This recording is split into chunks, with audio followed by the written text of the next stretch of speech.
Okay, so welcome back to episode 4 of the CBR600RR Overhaul series. In this video we're going to be installing a rear braided brake line.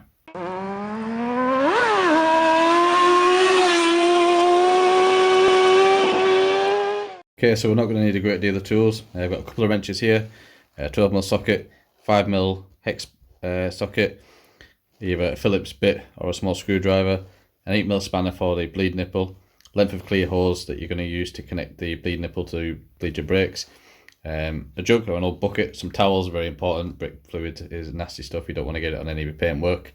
And then for the new lines I've got a braided brake line here from Hell, the banjo bolts and fasteners to go with it, and also some new Brembo brake fluid. It needs to be .4 for the CBR. Okay, so the first thing we're going to need to do is remove the old fluid out of the system. So a few options for this really. If you have access to something like a suction bleeder or something of that nature, you could get onto the bleed nipple here and pull it out that way. Vice versa, you could stick it inside the master cylinder and suck all the fluid out that way. I don't have access to those tools at the minute, so what I'm going to do is simply disconnect the brake line here, stick it into a jug, and then pump the rear brake and get all the fluid out of there. Technically speaking, there will be a little bit of old fluid retained inside the caliper here, but once we come with the new fluid and bleed the brakes, it's going to push that out anyway. So the first thing I'm going to do is remove this bolt just here so I can loosen off this fastener clip for the old brake line. Okay, so with that done, let's crack this brake line off, and the objective here is going to be to get this brake line off and into the bucket as quick as possible. So I'm going to crack it loose. A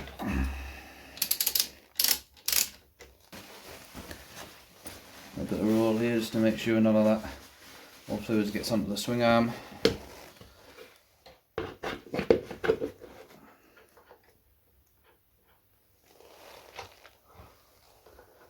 Take out the old line, straight into the bucket.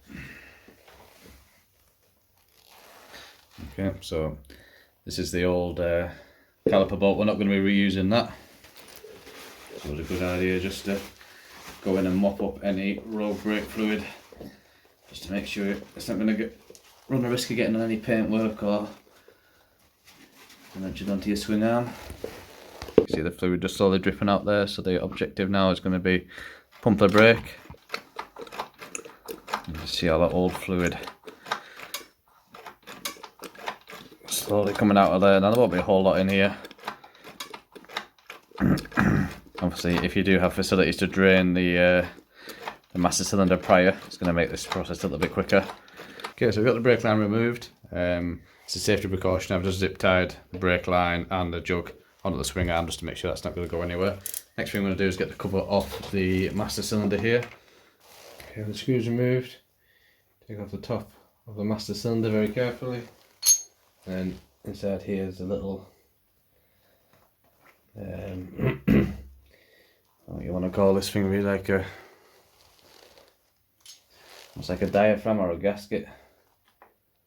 So you want to be quite careful with it. I can just get something underneath it and gently peel it up out of the way. That's it. But that's our master cylinder empty. All the fluid has now left the line. You can tell when the brake line is empty. So your brake lever is going to go real spongy. Well, more slack than spongy. It's going to be really notchy and just feel generally pretty horrible. So next job is going to be to remove the end of the brake line. So the first thing I'm going to do is just remove my cable tie seat belt that I put on just before.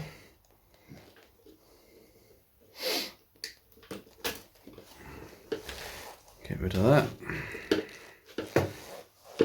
Okay, I'm just going to hold that with my leg a second, because as soon as I take off the end of the brake line, I'm going to want to get all of this brake line into that jug as quickly as I can.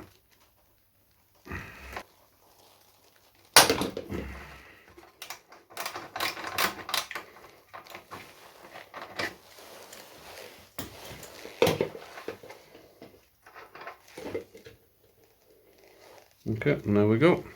All brake lines removed. So it's always a good idea, as I mentioned before, just keep things tidy as you go. Mop up any loose fluid that's just floating around there. Make sure there's no rogue washers. So obviously we're not going to be needing any of that stuff when we reinstall. Okay, so the new brake lines, obviously I've got the kit for the front in here as well, so I went for a full race front kit, so I've got this double banjo bolt here. So all we're going to need for the rear, what we're doing at the moment, is going to be one of each bolt and 4 washers. So for assembling the lines, I'm going to mount my first one here. So you want a washer, brake line, washer.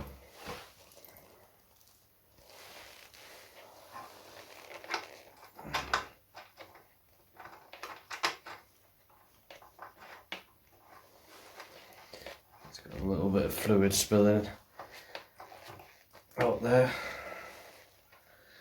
What was just in the bottom of the lever.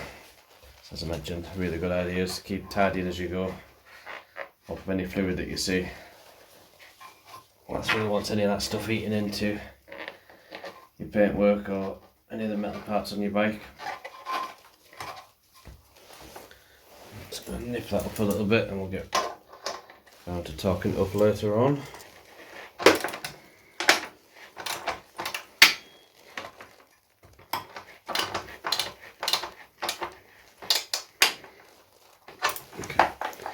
I don't want to go to town on that just at the minute, it's just to get it up, nip tight, prevent any fluid leaking out, and to give us just a little bit of wiggle room to move it around. Okay, so unfortunately the camera died, I didn't realise. Well, we're up to here, so we've got the first of the banjo bolts in holding the brake line on this, but at this end, at the caliper end, I put that one in as well, so just remember washer, banjo bolt, washer, and then the bolt through the whole lot. As I said, as you go along, just make sure there's no brake fluid seeping out anyway. It's surprising where it can come out. Just keep on top of it, keep everything tidy. The torque ends for these bolts do differ a little bit. So what I've got in the factory manual as opposed to what's specified for these bolts is a little bit different. I assume it's probably down to the type of metal that's being used. So I'm just going to go by feel. So we have the brake lines in, torqued down to where I want them.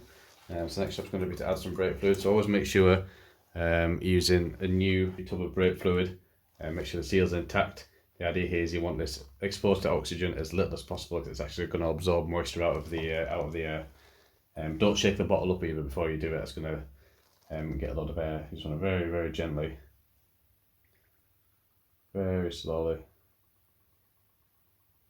top up the master cylinder. That's key, is to do this slowly. You want as little air travelling down the line here as possible. Okay, so we've got fluid from the master cylinder now down into the brake line. So now what we need to do is pull the air out of the brake lines and pop a little cover off the bleed nipple here. Install your hose over the top of the bleed nipple. Make sure the it's going to drip into your container. The last thing you want is that to happen. The last thing you want is brake fluid all over the place. Okay, 8mm spanner. So what you want to do, down on the brake, crack your bleed nipple, close your bleed nipple, off the brake. Okay, let's readjust this ever so slightly. And what we're going to do now is repeat this all the way over until we see no more air coming out of the brake line. Get in a better position so you can see exactly what's going on. Okay, so pump the brake a few times, on the brake, crack. There you go, you can see the air bubbles there. Close the nipple, off the brake. So it can get a little bit of a tedious process, this. It's literally a case. Just going until you don't see any air bubbles coming out. And as you can see, we're full of air at the minute.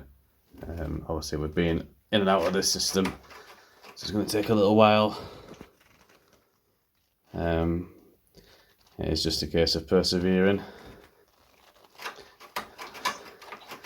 As the air starts to come out of the system, you want to be keeping a feel on the brake So the lever is going to firm up the less and less air. So you want a nice hard brake lever. Also, you want to keep an eye on your master cylinder. So obviously we're pulling brake fluid down the lines here.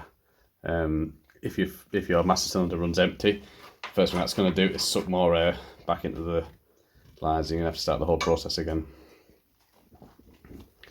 Okay, so I'm going to persevere with this. I'll bring you back once we're done. So as you can see now, we're in a point where we're just getting clean brake fluid. No air bubbles. Okay, so that's us done. All we need to do now, double check for leaks, check the level in the master cylinder, reinstall the gasket and the diaphragm, secure the top back in place, and that's us done. Make sure you stick around. In the next video we're going to be tackling the front brake lines. So same process, just on a slightly bigger scale. And then after that we're probably going to be doing the planned coolant flush, so stay tuned for that as well. Until then, take care and we'll see you in the next one.